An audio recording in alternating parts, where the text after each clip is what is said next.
Бүгінгі біздің марафондың темаһы үзенчәлекле был темаға біз дәрестер яздырган аудио ол хаулык кеше мусульмандың хаулыгы һәм дә спорт. Күп кешеләр диндә безнең кабул итәләр кеше мәстә генә намаз укып утыра, тәсбих тарта, ләкин үзенең хаулыгына игътибар бирмәй, спорт белән шөгыльләнмәй, уның вакыты юк дигән стереотип менән яшәй бит. Ләкин хаулык гомумән әйткәндә ул Аллаһтан безгә бирелгән нигъмәт һәм дә аманат. Biz onu haqlarga teyişbіз, hem de havlığımızda nığıtırga teyişbіз. Peygamberimiz sallallahu aleyhi ve sellem bizde sünneti boyunca özümüzün balalarımızı hıv düşürge, yugururge, atta hıbay yürürge, hem de uqtan atırga öğretirge tip eytip kaldırdı hem de nasihatlerin bildi. Şoğa göre bugün bizim dersimiz gazettegise studiyalı yazdırıp ötmeysek, hem de biz özümüzün yazmamız menen, özümüzün komanda menen kösesek biz sport zalına.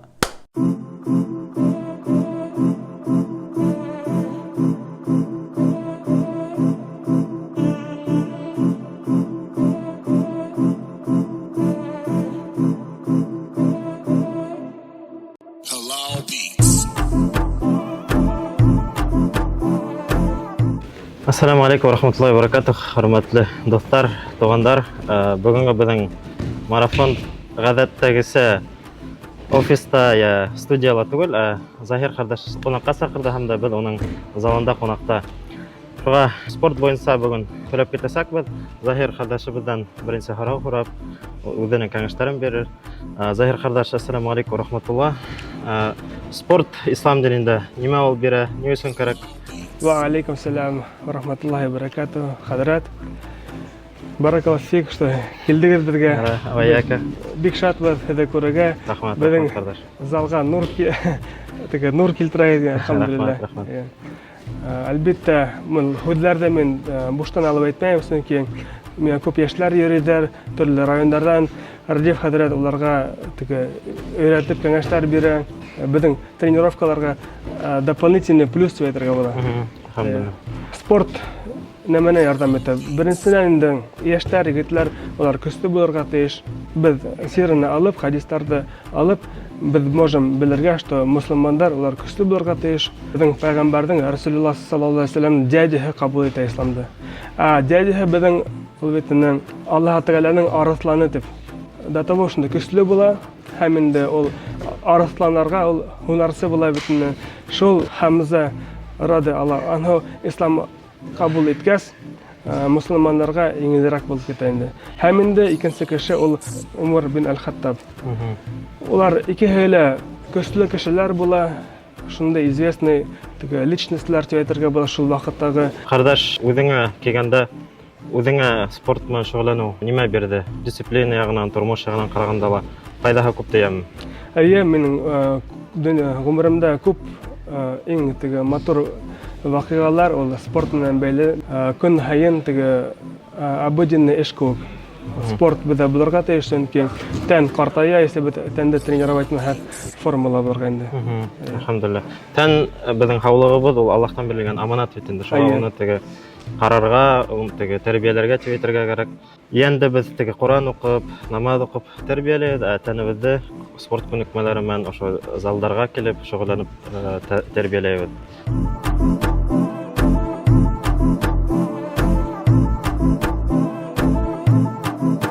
Ассаламу алейкум. Меня зовут Навруз. Я занимаюсь с детства спортом, точнее по национальным видам спорта, борьбе на поясах и по курешу. Я являюсь семикратным призером мира. Перешел на ММА, занимаюсь смешанным единоборством под руководством Загира Тлюбаева. И также во время Рамадана у нас идет пост, и мы постимся и тренируемся, держим себя в форме перед ифтаром, так скажем, да. Минем исемем Азамат, мне 23 яш, мин Башкорт дәүләт университетында укып йөрим. Бәрәкәт сактан спорт белән шөгыльләнәм. Спорт әле Рамазан аенда ураза тотабыз. Һәрбер тренировка ифтар үткәрәбез. Спорт белән шөгыльләнегез, авырмагыз. Привет, меня зовут Ишат, 17 лет. Родом я из Зинчуринского района, деревня Барангул. Занимаюсь ММА сколько? 11 лет инде. На мире выступал, побеждал в ПФО. Отец меня часто отвозил в больницу, инде было плохое здоровье. Очень часто болел. После этого начал заниматься. Здоровье намного стало лучше. Держу пост. В целом самочувствие вообще отличное на самом деле. Хочется кушать, а так нормально все, бисмилла. Не передать словами, насколько рад, когда можно поесть после тренировки.